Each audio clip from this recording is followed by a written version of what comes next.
Welcome to Secrets for an Inspirational Life with Mimi Novic, the place where every heart tells its story. Whether it's inspiration, courage or hope you need, you've come to the right place. Sit back and enjoy the journey with us.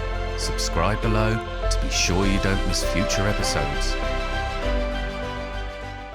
Hello, everyone, and welcome to another episode of Secrets for an Inspirational Life.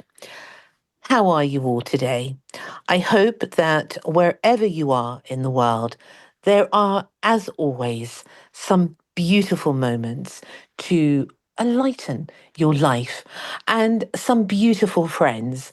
And that is not so easy, is it, these days, to find people that you can connect with. There's so many people that we may know that we encounter in our life, but it doesn't mean that we have that heart connection. And that's so important, I feel, especially in my life. I always tend to now, as I grow older, this grand old age of mine, always sort of go towards the people that I feel most at peace with. And that is something that we should aspire to do.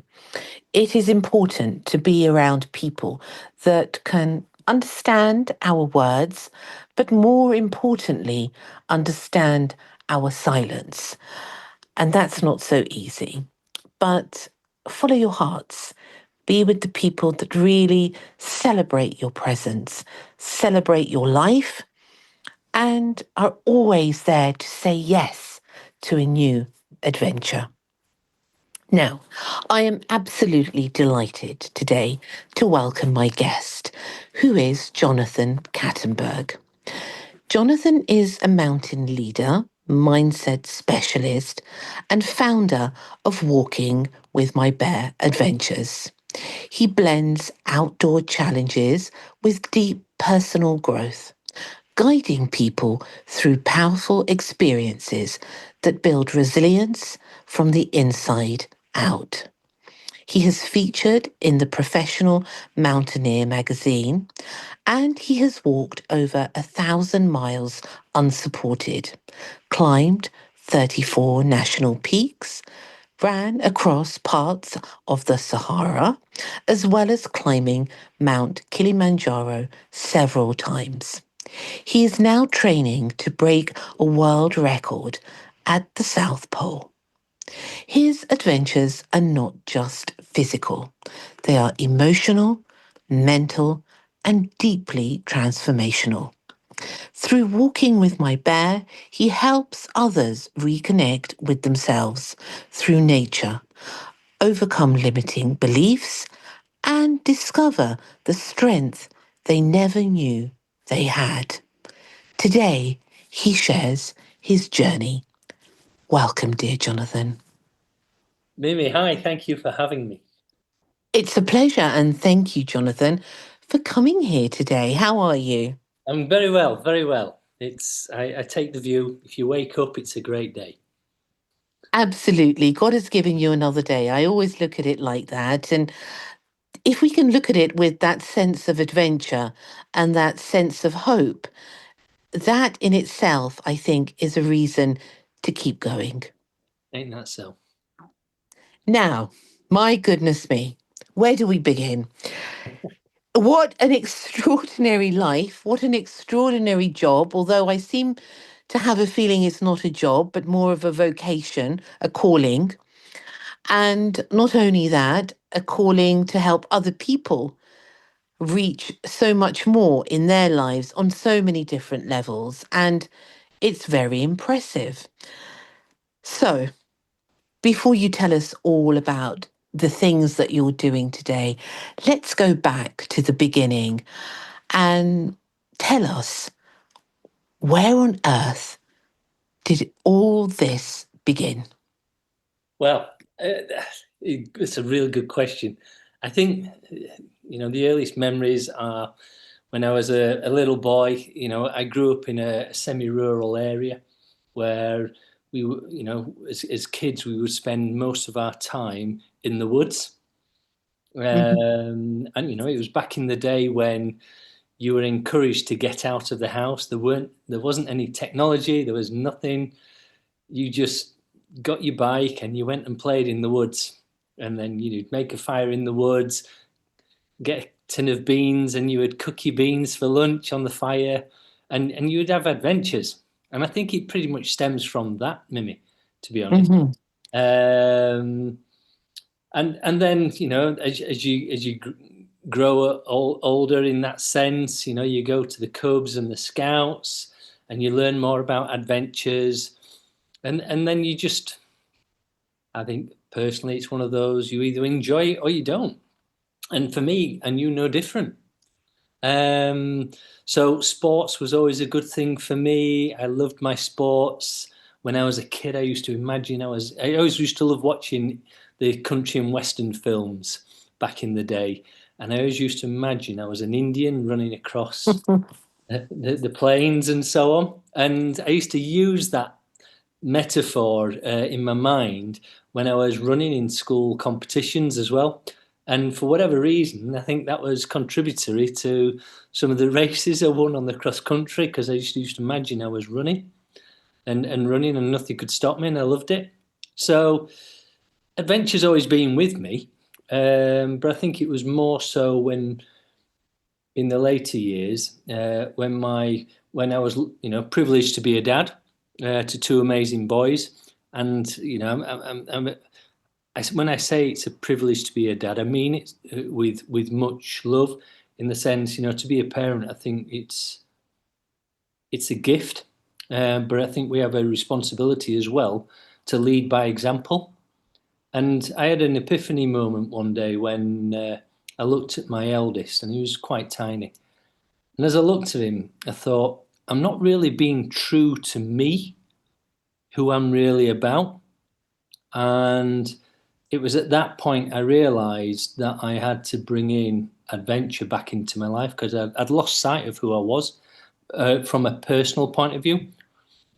So that's where the adventure comes from. It's stemmed from childhood, but reignited when my two sons were born. So, what were your dreams to begin with? What is it? They always say this, and I really mention this often, and I do believe it. Your childhood is the promise of your life. And I feel that as children, we know instinctively what it is that we are supposed to be doing. But as you said, as life happens, we forget, or we choose to forget. I'm not sure which it is. And you are lucky enough that you had an epiphany, and that moment, that spark that rekindled something of that yearning to live your life fully. But before that, what happened? What were your dreams? What is it that you always wanted to do that you had forgotten to do?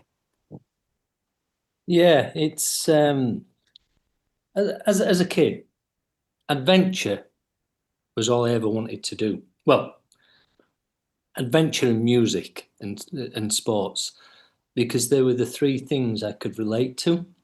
Academically, I struggled in the classrooms, not from a behavioural point of view, but more so from the academic ways. And that's not a criticism, it's just how it was. So I struggled with language and reading and so on. So my calling as a kid is always to be adventure sports, that type of thing, or with my music. Hmm. What that looked like in the adult world, well, as a kid, you had no boundaries. Anything was possible. But unfortunately, as if you're not careful, social influence and responsibilities and so on, and life can get in the way. So that's, yeah. It was interesting coming to the epiphany moment and saying enough's enough. And what did you do at that point? Once you'd had that epiphany, what was the road from that moment? I attached an emotional driver of such magnitude it was nothing was going to stop me, and that's what was going on internally. There was a plan to a degree, and the plan was pretty much, how do I make things happen, given that there'll be lots of variables and unknown quantities and things that I can't influence, but what can I influence? So I built a strategy. Put a strategy together to exit from the corporate world, and put everything on the line. So it took a few years to get back up to speed. So what did you do before? So I always had this dream of, I grew up in a family where I was rich in love,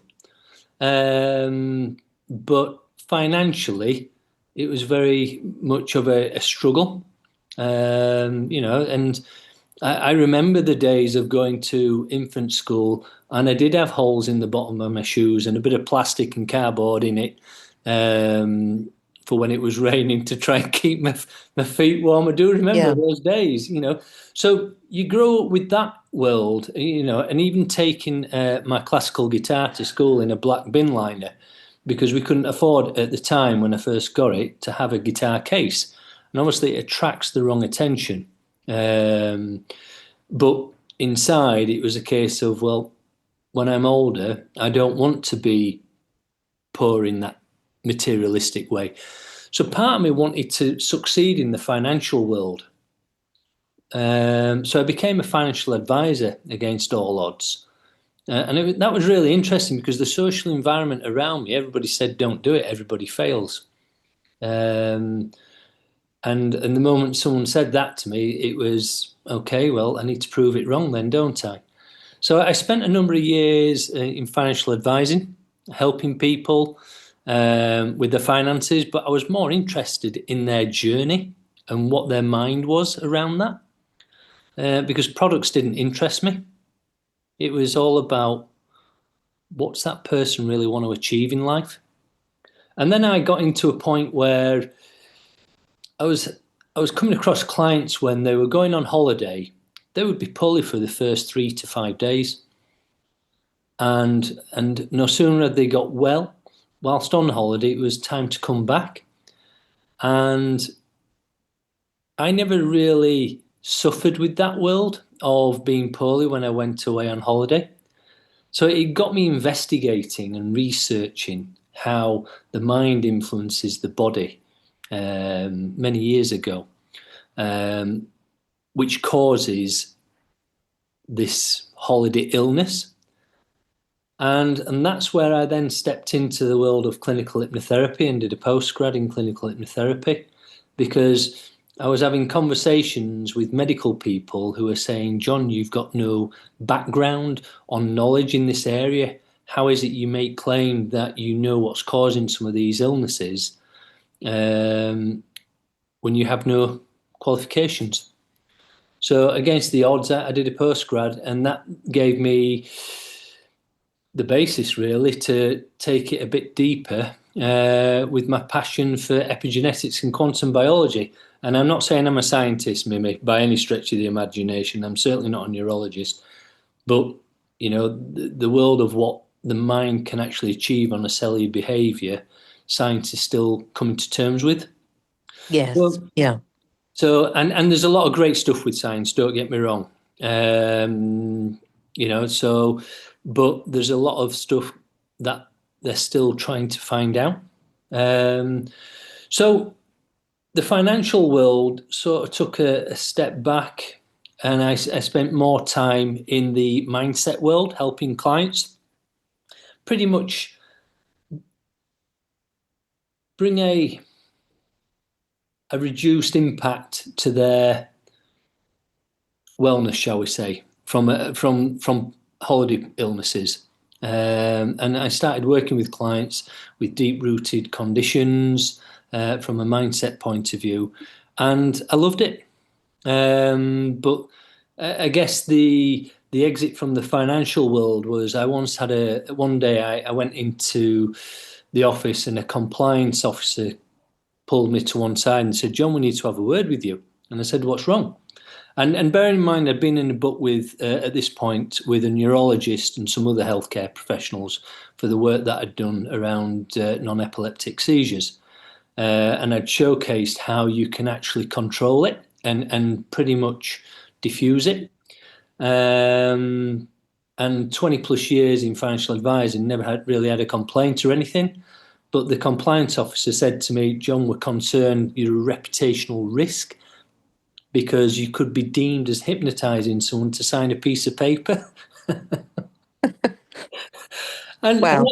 yeah, that was pretty much the straw that broke the camel's back, shall we say. And I took a step back and I thought, you know what, that's the calling. Walk away, John. So I walked away from a very lucrative role. and it was pretty much a crash course in sense of, holy Moses, I need to make things work now. So long answer. I do apologise, but that's where it came about. But then equally, I started working with clients in the outdoors because I was always doing my own adventure stuff.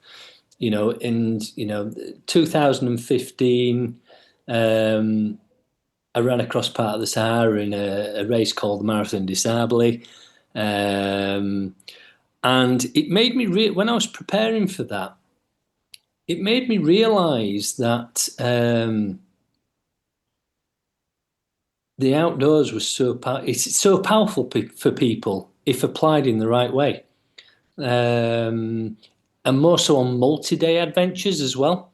Because when you're stripped away from all the technology and it's all about you, and there's no escaping or hiding from anything, you can get some amazing results if a person chooses to get those results. And when I ran across the Sahara, I mean, I just loved the place. It was great. I just loved the freedom with no technology and so on, not from an escapism, but just from being at peace with yourself. And I just started working with clients in the outdoors, and I found it more comfortable because as humans, I don't think we're geared to be in concrete buildings. From a frequency point of view, I find it a lot more pleasant being in the outdoors. And there's a lot to be said about the healing power of nature in any case. There's nothing quite like it. There are so many things that are out there that I was talking to someone the other day that I've done myself, and I'm sure you have, that I absolutely love is forest bathing. And you feel totally immersed in another world. And this is the point, is that the outer world now, for so many people, has become so difficult. So, where do you come in, Jonathan, with regards to our inner world? I always believe is the reflection of what goes on then in our outer world. What we are inside of us reflects outside of us. So, where do you come in with regards to that? How do you help people? Yeah, it's. I mean, everybody's different, aren't they, Mimi? There's Mm. no one shoe size fits all. And I guess from when I'm working with clients from a mindset point of view, put the adventures aside for a second. So for me, it's about understanding who is that person, who is, what's their journey, what have they been on, what are their experiences that are influencing their deep-rooted program. And I always use an example. If you're driving down the road or you hear a piece of music, for example, and all of a sudden you get this flood of memory recall, which can bring anything from, the things that we've tasted, the smelt, heard, seen, etc., the thoughts. Any one experience has multiple aspects to it that can shoot off at tangents and connect with another element of the time of that individual's timeline with a whole array of different experiences and so on. So for me, when I'm working with clients, we spend a lot of time understanding who that individual is. What's all the deep-rooted programming, all the good stuff and all the unwanted stuff, and how do we then build a strategy that is bespoke to that individual on working with whatever change they want to bring.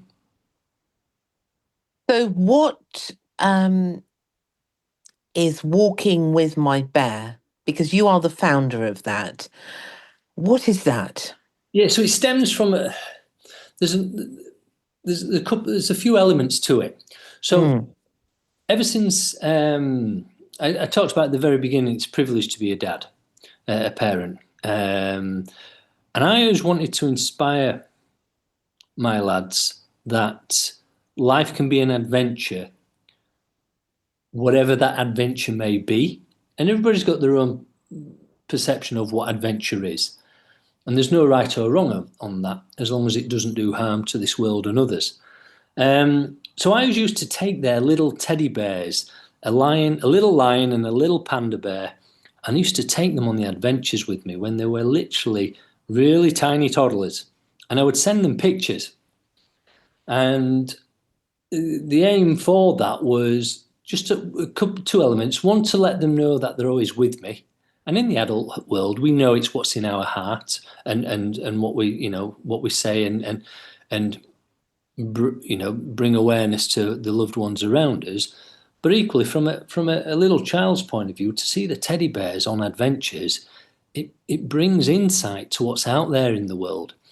So part of Walking with My Bear is about family values, about life can be an adventure, whatever it is. But equally, the fight or flight of the mind. Some of the adventures I've been in the Yukon and Alaska is grizzly bear country, shall we say.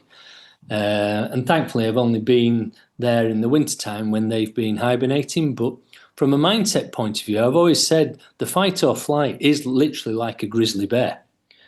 If you can't control it, it will do whatever it wants to you. Yet, if you can control it, you can take on anything you want in life. Now, that doesn't mean it's going to guarantee what the outcome is, but your mindset and approach to life means you have the right strength within that you can take on whatever you want to achieve. And that's pretty much what Walking with My Bear stands for, is empowering people that they can go on adventures in life with the right mindset. And for some people, that adventure might be going on a cruise or it might be sitting on a beach. That's their adventure. Doesn't mean they have to do something physical, or just going through life where they wake up every morning smiling.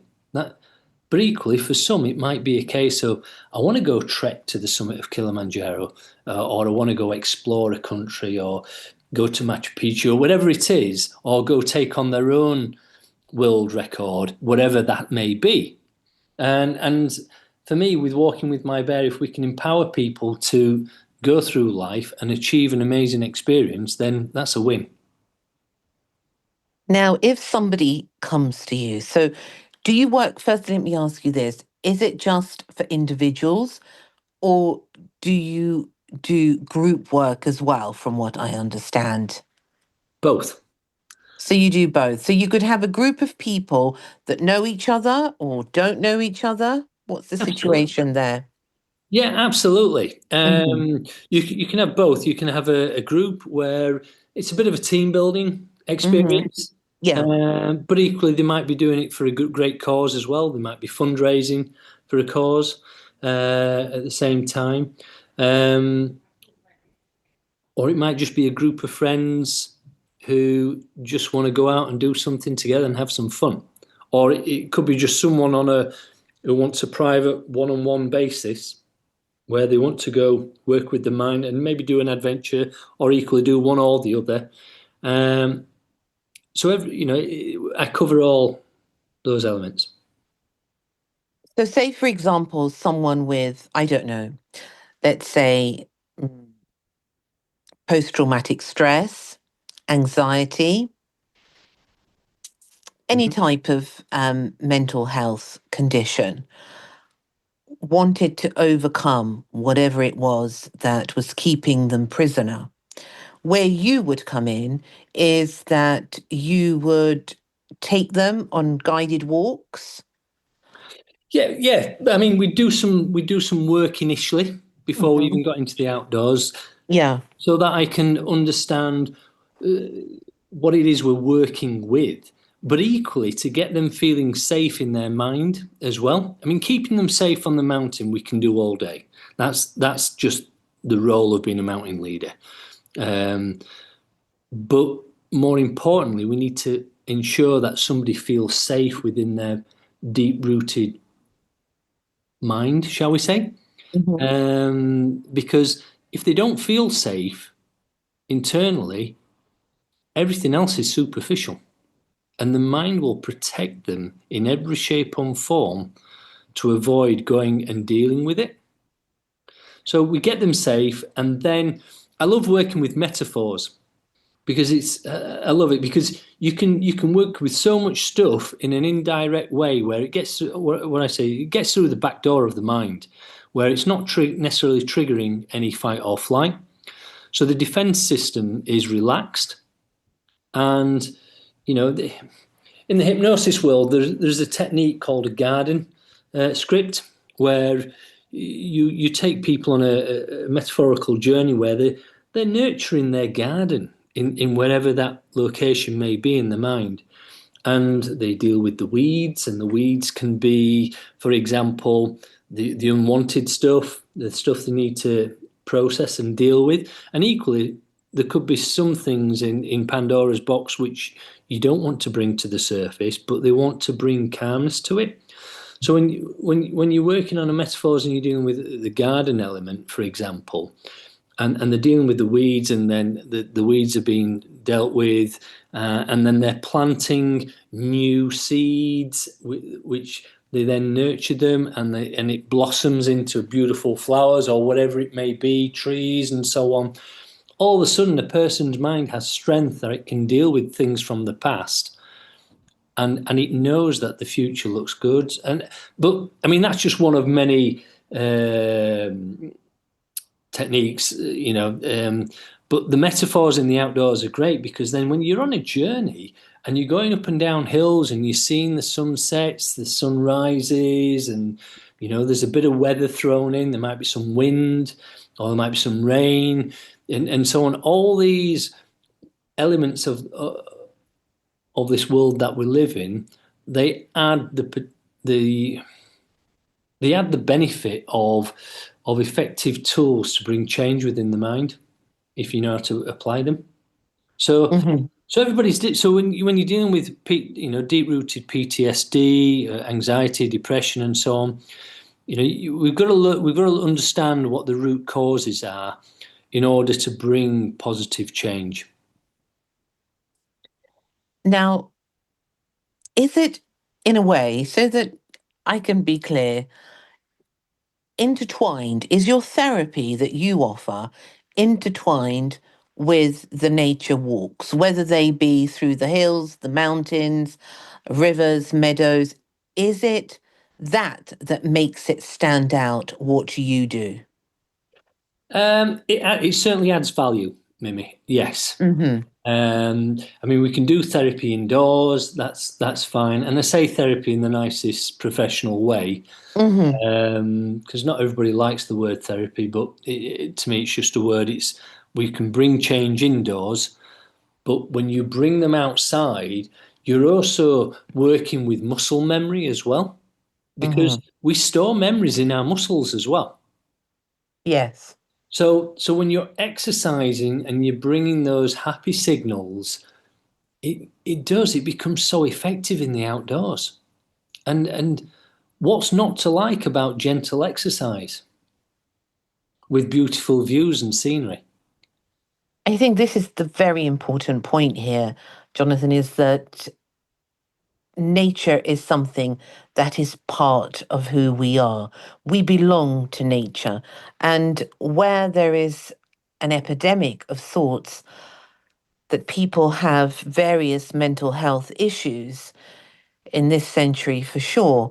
And it is really, it has reached proportions that you could never have imagined. And every person that you speak to near enough, near every person that I speak to, yes, it's part of my job, but even on a sort of social level, everybody has anxiety. And they will openly say to you, I've got anxiety now. I'm anxious. I never heard this before. I never heard this as a child, really. No.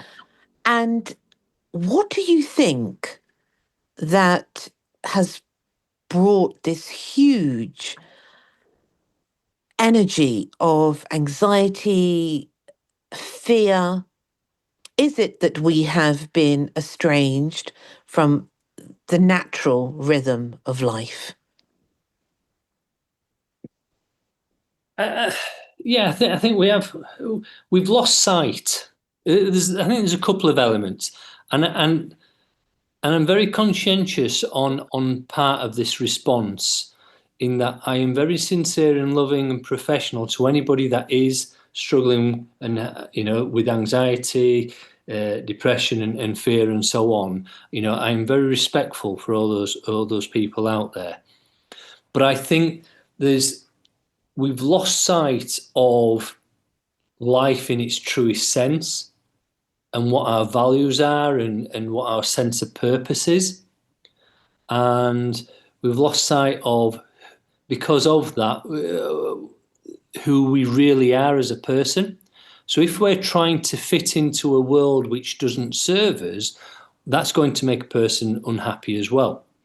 And equally, if their social environment isn't serving them well, they will feed from that. But I think there's also, back in the day, if you were feeling a bit down, you were just having a bad day. You know, Yes. if you were we didn't get. Yes, I get there's more awareness now. Don't get me wrong, and there's some great stuff out there. But back in the day, we would shrug it off and say, okay, this has happened. Let me dust myself off and let me get back up and running. And we would deal with it.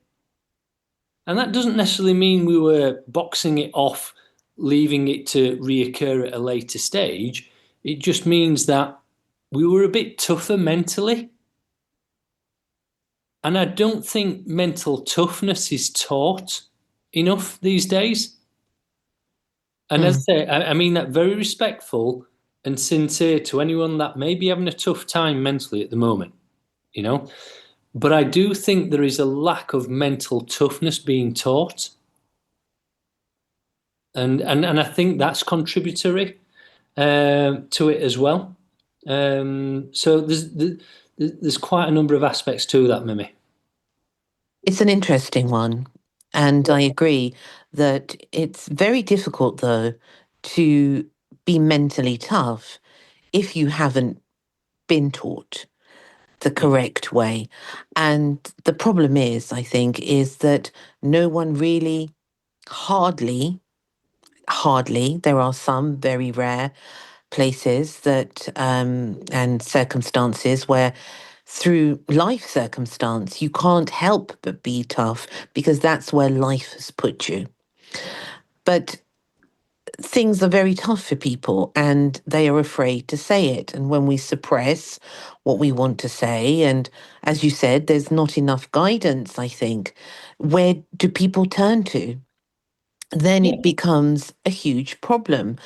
And what you do in your nature walks, whether they be climbing the highest peaks of the planet or, the streams and the forests and the woods, there's a lot in that because I know that I remember having a young boy who was 20 or 19 and he was suicidal and I took him to the woods.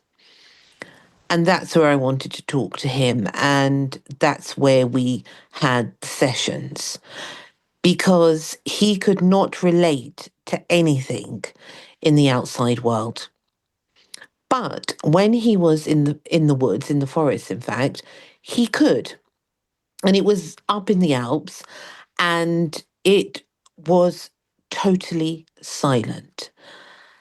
So I get that, what you say. You can hear yourself, you can be yourself.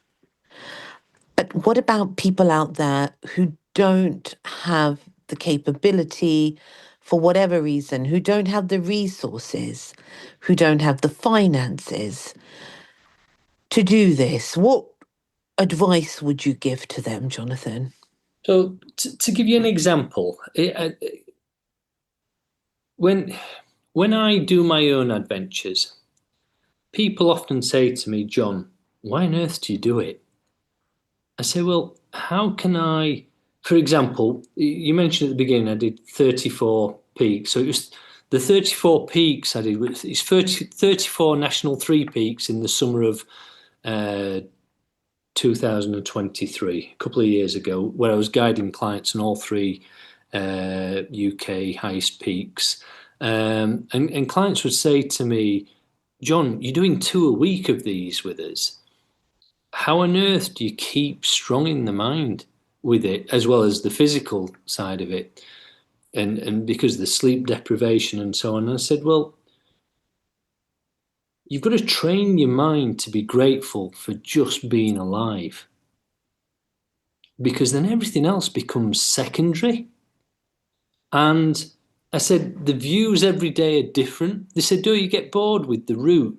Because it was the same route up and down, all three, the three peaks, twice a week, and you'd be travelling many hours on the motorways up and down the countries, and so on. I said, every day it's a different view. Every day it's different people. Every day there's something different happening.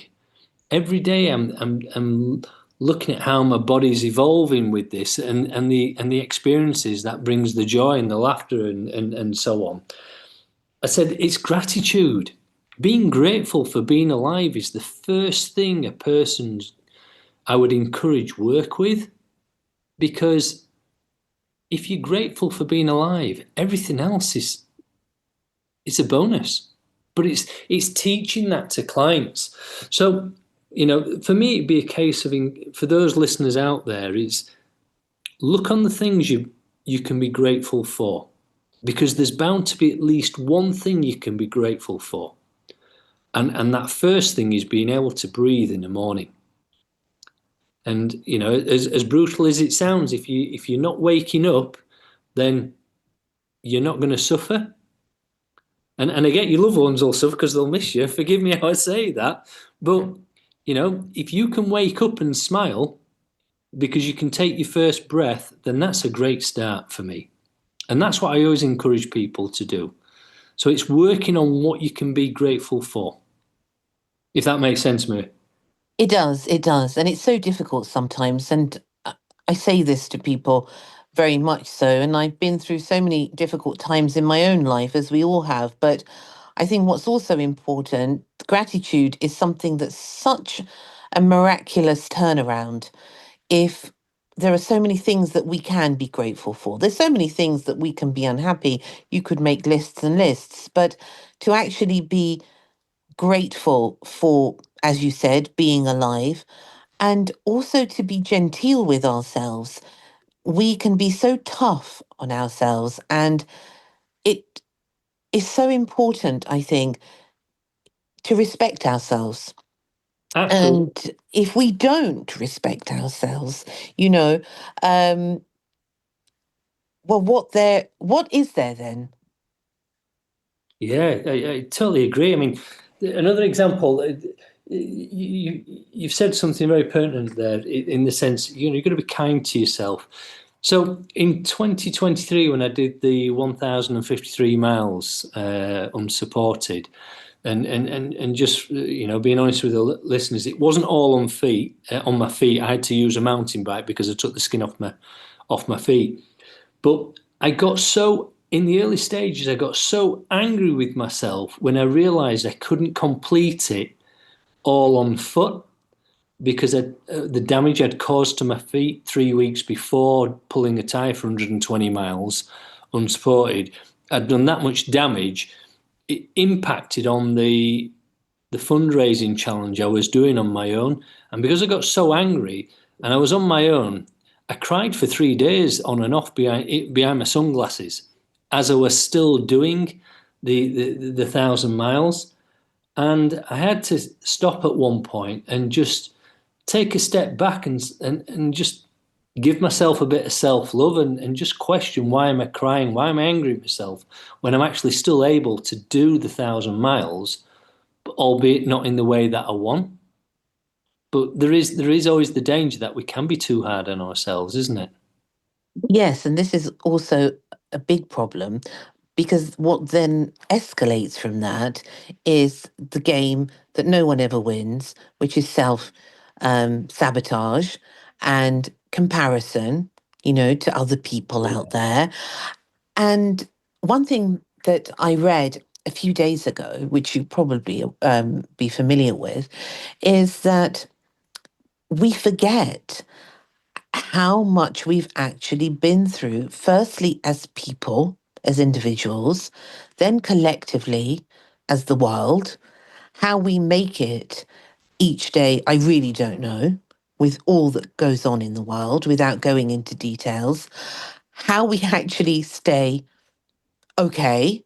And I think to make it through the day is enough sometimes. Yeah, yeah. It's everybody's got their own battles at times, haven't they? Not everyone, Mhm. but there's a lot of people who are each day it's a battle. But I if do think everyone does have a battle. I think every person who is present on earth has a battle, whether they speak about it, whether it's something in their heart and soul, but there is no such place as paradise on earth.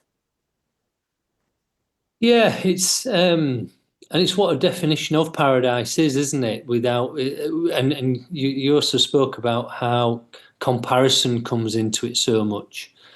Um, and a lot of and a lot of stuff can also stem from we call it the inner child. The past side of that person, and if that inner child is not nurtured and looked after within the mind, that can cause a continuation of challenges to that person as well. So, so if they can get through the day and they can find something to be positive about, then that's a bonus. And to be positive that they are here on earth at this time for a greater reason. Yeah, absolutely. I once came across a person who, fortunately, he was involved in a car accident, and the passenger died. He was driving, and he had a lot of self blame about why should he be alive and the passenger die, and who was right, who was wrong with regards to whose fault it was in the accident. That didn't really have a place in my mind. What I said to him is really a case of, well, look, you've been given an opportunity to live, and it's what you choose to do with that life now that matters. And what positive change can you and what positive attributes can you add to this world? But it's the perception, isn't it, of Yes, the individual? it is. It is. And we share as humanity a huge potential to change the world, but it actually begins with us. If we can change our inner world to make it calm in an overactive, crazy world, we then have a ripple effect that we can actually be of use to people around us. And that in itself actually builds a better world. Yeah, absolutely. I think there's also something to add on that with regards to serving others. For an individual, I mean, to the listeners there, also, there's a thing called our locus of control, and it's how we take on or pass on responsibility of our own thoughts, actions, and feelings and outcomes. And when an individual understands where they are on that spectrum of a locus of control, and a prime example, if people are not aware of it, is kids are great at this who've not done the homework at school. You know, they'll go to the teacher, and the teacher say, "Look, have you done your homework?" And they'll go, "No, miss, or sir, the cat ate it," or "My mum didn't remind me to do it," or "My mum couldn't find my calculator," and they come up with all the excuses that it's somebody else's fault. And that's someone with an external locus of control, where there's too much emphasis on the outside world to bring change. Whereas equally, on the other end of the spectrum, you have those where, you know, you could have an example where someone's driving down the road, law-abiding citizen, driving carefully, and unfortunately, you know, a bad person who's been drink driving, on drugs, whatever, swerves around the corner and drives straight into them, and in essence ruins the day. And the innocent person will potentially still blame themselves, because then they will question whether or not they could have taken a different route. Could they have braked a bit earlier? Could they have avoided the accident? When in essence there was nothing they could do. So what you've got there is someone with an internal locus of control who takes on too much responsibility and onus for things that are out of their control. So to the listeners out there, understanding where you are on that spectrum can bring huge positive change in allowing you to be at peace with, you know, how great a person you really are, and if you do need to bring change, what is it you need to do? And where would be a good place to begin for anybody listening, wherever they are in the world? Because we have so many people from so many places around the world that listen, and different cultures and different ways of life. But fundamentally, as human beings, we are the same. So, where does one begin, Jonathan? Where does one begin if they are in a difficult situation that they feel they can't get out of, or they want to change their life and to find their purpose? Whatever it is that is going to be the pivot to change something, what's the first step that they need to do? Protect their own mind. You know, protect the mind in a way that they can take their mind to a safe place where, you know, respectfully, in the physical materialistic world, there could be World War III going on around them. But if the mind within feels safe, the enemy, in the context of what that may be, can't get in, because the safe place in the mind is a place where a person can go off to or just feel at peace. And for some people, they can't visualize it. They just know they're in a space mentally where it's safe. And then what they do is imagine having a force field around their mind and themselves, and it protects them, and nothing can get in on an unwanted basis. And once they train their mind to be safe, then the mind will start relaxing, which means then they'll be able to start learning how to make proactive, irrational decisions, because the mind is not panicking.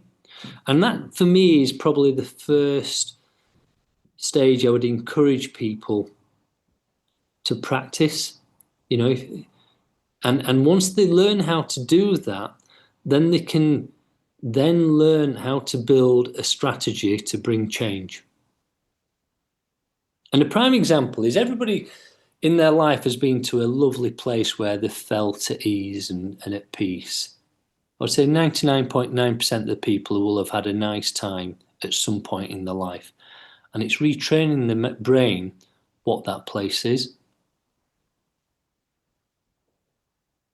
So, what about the mind is forever chattering. And the mind has always excuses. Well, this could be, and that could be, and this could happen, and that could happen, and this could happen, and they could do this.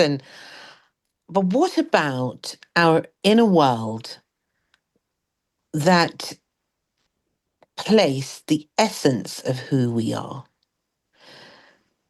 What do you think or believe about that? Do you feel that that is an important point, firstly, to address? Because the mind can bring out hundreds of arguments, thousands of arguments, but it's what's within us as a person, as a soul, that can ultimately, surely, start that journey to peace. So what's your question on that one, Mimi? Forgive me. When you do your work, when anyone does anything in trying to find their purpose, surely, is there not an element of something much deeper than the mind to be familiarized with, to get to know? That's my question to you. Yeah, this is about understanding oneself, isn't it? Absolutely. And the chitter chatter, my learnings and experience over the years of chitter chatter in the mind never stops. It never stops. It's always there. But it's understanding what your sense of purpose is. And if you're doing something that feels right and true to yourself, and your sense of purpose to serve others, if that's what it's about, then it's understanding what the chitter chatter is and being strong enough and having the emotional drive from within to actually tell it to behave, shall we say, the mind. That was my point. Yeah, absolutely. And Yeah. and forgive me, I use an example sometimes with clients, and it's a hypothetical example. But for those of us who have someone or something we love dearly, if we got a phone call and said, and I'm not suggesting there is anything wrong out there, forgive me, but in a hypothetical scenario, let's say, for example, we're going about our everyday business during the day, and our loved one, whoever it is, our loved ones, is somewhere else, getting on with their day, but we receive a phone call. And that phone call is not a great phone call. And we have to drop everything at that point to go save that loved one. But the reality of it is, in that scenario, we have to go and do something that we normally would perceive out of our boundaries of abilities. Yet the emotional drive from within wouldn't even think twice about any perceived limitations or boundaries. It would just say, we got to go do it. We got to go save that loved one.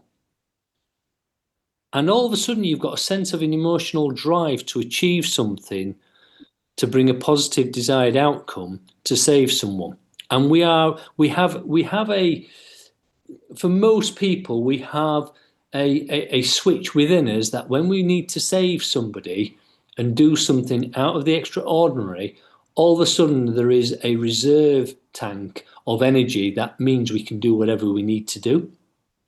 And when we train our minds to utilize that energy in a controlled way, all the chitter chatter and everything else does exactly what it needs to be doing. And that's it. It needs to be in check. It needs to be told who's in charge and who's controlling things. And all of a sudden it then starts to form its place in the grand scheme of things. But it's training the mind to do it. And I know it's an extreme example, but there are so many cases out there where people have had to do something to go save someone, and afterwards they've realised how on earth did I manage to do it? But they did it because they were emotionally charged. So it's learning how to connect the dots on that as well. And I think we don't have to be always in such a charged Absolutely not. situation, because that would then just put our nervous system into a complete overdrive. But it's, as you said, there is, from what I'm getting from this point of what you're talking about, Jonathan, is that everybody has that power within them, that they can actually switch it on when they have to. And it's actually living our life in a very stable way that we can actually, in a way, open that reserve every day, learn how to master it, and effectively save ourselves. Absolutely. I'll give you an example, Mimi, in the sense of when my two sons were very young, back in, and it was my eldest son. He was two. Was it? I think he was two. But back in the day, I smoked many years ago. I smoked a lot of cigarettes a day. I was, I was smoking up to 40 cigarettes a day. I would have a bottle of red wine, blue cheese, steaks, and so on. What I thought was, a luxury life was quite damaging for my health. And, I was getting pains in my chest when I was smoking. And I looked at my son in my arms, and it was the moment that I assigned to that experience that I said to myself, if I don't stop smoking, I won't be able to see my son's 18th birthday. And my mind made a choice because it upset me so much, the way of being, smoking and drinking the excess amounts. I mean, bear in mind, I was training 5 to 7 days a week as well. So I wasn't totally unfit, but it was that emotional connection for the positive outcome. And that I stopped smoking straight away and never smoked since. But equally, you're quite right. You can't live in a state of that level of emotional drive 24/7 because you'll burn out. But it's learning how to control it, isn't it? I suppose it's also, once you have had your epiphany moment like you did, and it, leaving the gates open for you to be able to have a moment of realization, then you learn day by day, moment by moment. We're constantly learning how to be more our true selves. And then that power surge is actually something that can power our life. And it has to be controlled, because, Yeah. power is nothing without control. There's no point in having a huge power if you can't control it. And power isn't given just like that, I don't think, to people that can't. I'm talking now on a more deeper level, that you have to be able to have discipline. You have to be able to control your ego, and you have to be able to control yourself and have a purpose in life. Otherwise, it is all pointless unless you have a purpose. And that's why I believe that people do need to be in nature, and you're helping with that. People do need to get back to their natural state of who they really are. And once they're in that natural state, they don't need to be moved constantly or sparked constantly in order to keep going, because that will come as a natural flow of life. I totally agree with you, Mimi. The sense of purpose is so powerful. When an individual understands what their true sense of purpose is, and they start living a life in alignment with it, they can relax. And when they start living more in the outdoors, and they're allowed to work in and evolve in a world of natural frequencies, they become at peace over time. I love that. It's so true.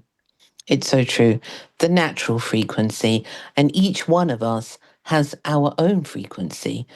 And when we meet people with the same or similar frequency, is ideal. And I think it's beautiful that hopefully through your work, you can adjust that frequency somehow, and people will find their equilibrium, their balance in life. Wonderful work, Jonathan, really wonderful. Well, I just feel privileged to be in the position to be able to add value. When you see people evolve and advance, where they Mm, get to a point where they smile from within, yeah, you're adding value to someone's life. yeah. It must be very, very rewarding. And before we go, I want to ask you quickly For sure. about, firstly, about the South Pole, because I know people are going to be, the people I've told about you, they are desperate to know. So tell us a little bit in a So, paragraph about your sure. next adventure. So the South Pole World Record, I've been wanting to achieve it for a number of years. Um, why do I want to do it? Because internally, I know I can. I have this level of energy that I can call upon, and I can get up each day and just deal with whatever comes. Um, but I've just turned recently 55, and I'm very humble and grateful without sounding egotistical. I'm fitter than most 25-year-olds, um, because I try and look after myself. But I want to showcase that when when we hit our 50s, or even when people are hitting their 40s, it's not over. It's not downhill. If you train the mind and body, it's actually you can go up another level without burning out.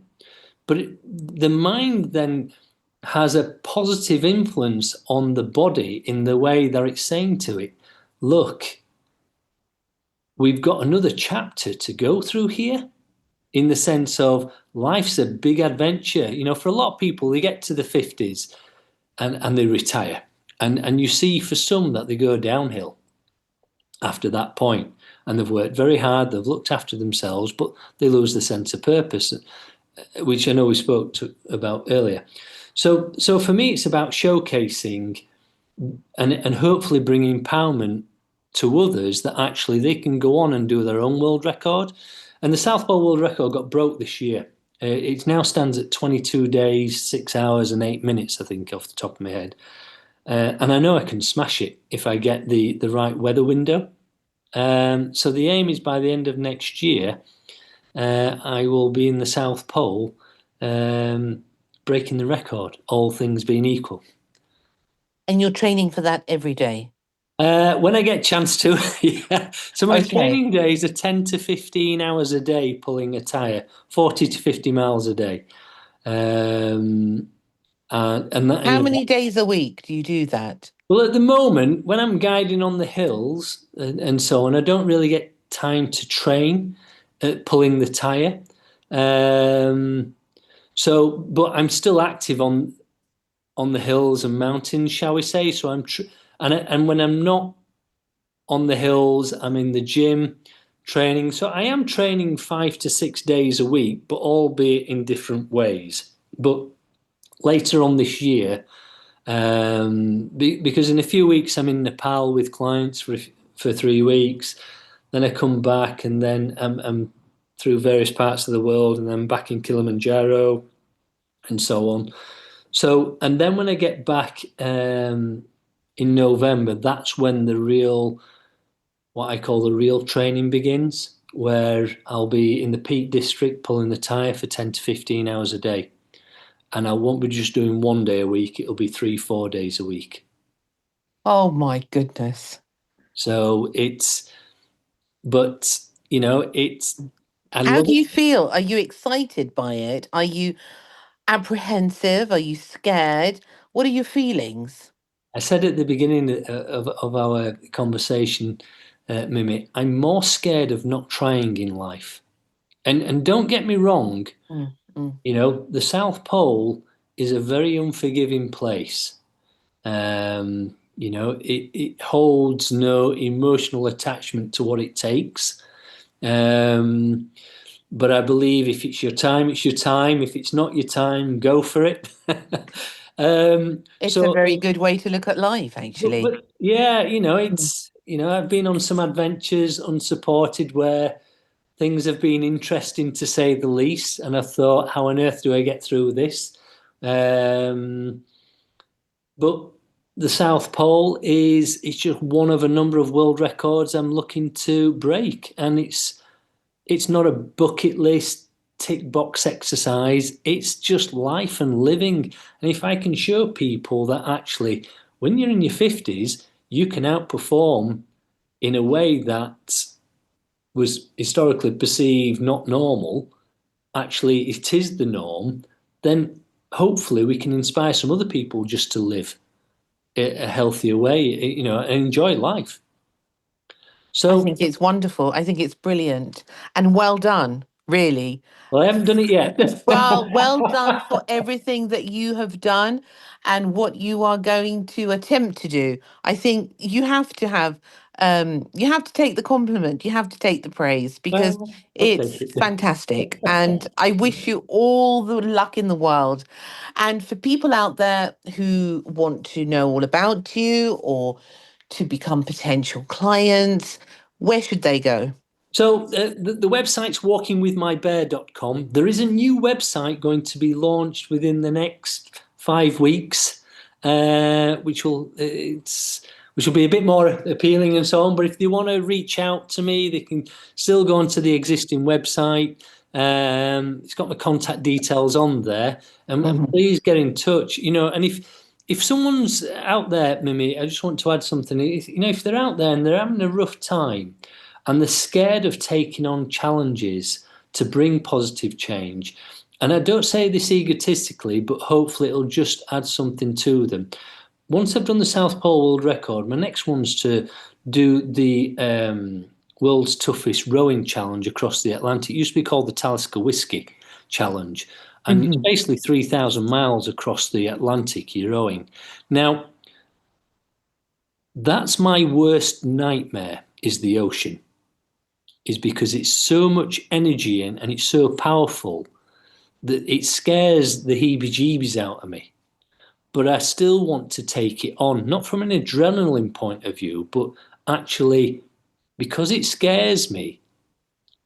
I think, do you know what? I want to do it because I want to be able to face the fears. And why I share that is that for those people that think their journey is so tough out there is always hope. And if they can find hope within and just reach out to those that can hopefully bring positive hope to them, that change can happen for the right reasons, then hopefully we can inspire those people to wake up and smile, can't we? What a beautiful line. I'm not going to say anything. I'm just going to say, come back again and tell us more about your adventures, especially after you've finished Kilimanjaro in a few months, isn't it? Well, yeah, I mean, we've got Michelin Mm. star chef Tom Aikens cooking for clients on that one as well, and it's just an experience money can't buy to have a Michelin star. Doing Kilimanjaro is one thing, and but to have a Michelin star chef cooking a few meals for you while you're doing it, it just adds so much value. And if that wasn't enough, in January I'm back in Kilimanjaro with another Michelin star chef, Adam Simmons, cooking for clients as well, and he wants to cook at the highest point possible. So it's I'll have lots of stories, I'm sure, to share. I think that will be fantastic. And you've got a Facebook, haven't you? People can go and find out about your Yeah, I'm on Instagram and so and on. okay, excellent. So walking with my bears on Instagram and so on. But yeah, we'll be doing lots of updates and so on. And with the training as well, what we're looking at doing is videoing the training so people can observe it and be part of that experience. That's a good idea. And Yeah. and yeah, and where there's connectivity and so on, what I'm looking at doing is getting people to be able to log in and be part of that journey. So, and we're going to do that with some of the experiences as well from a live point of view. Yeah, Not everybody can afford to do some of these experiences, but we can facilitate an experience where they can be part of that journey. that's such a good idea So, because it would mean so much because have been speaking about it now. I I want to know more. So I would love to know about the exercises that you do, even though I could never do them. But it's enjoyable to see other people doing it and to, as you say, give hope to people out there. yeah, absolutely. Absolutely. Yeah, I mean, when I do some of these adventures, people say, "Well, John, I've not come from a world of wealth and money that facilitates such great experiences." Well, I have a simple answer to that. I do recall back in the year in the end of 1999, I came back from the USA and I literally had nothing in my pocket. And things didn't happen well, shall we say, on my return. And I had literally coppers in my pocket. I had to borrow a bike, sleep on someone's sofa, and then go shred paper in a mill to get back on my feet.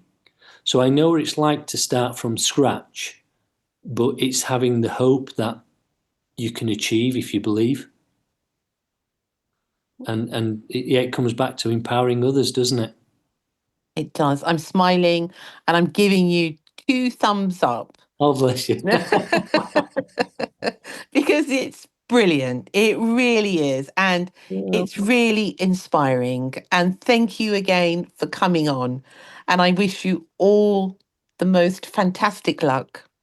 thank you, Mimi. And I just hope we add some value to people and give them that hope that there is, there is positive ways going forward. There is for sure. Thank you again. And good luck with all your traveling, your journeys, your mountain climbing. And let's hope that you can come back soon. I would be delighted to. Thank you. All right, then. Take care. Take care. Thank you, Mimi. Okay. Bye. Bye. Bye. Bye. Jonathan Kattenberg. Again, a reminder for all of us that it's never too late to start something that brings happiness and joy to our lives. Thank you, as always, for joining me. I am so grateful to all of you, really, around the world. There are so many of you, and how wonderful is that? Until next time, look after yourselves and lots of love. Thank you for listening to Secrets for an Inspirational Life, brought to you by your host, Mimi Novic. Please remember to subscribe to the podcast and see you in the next episode. For more information about Mimi Novic and her books, music, and inspirational work, take a look at her website, www.miminovic.co.uk.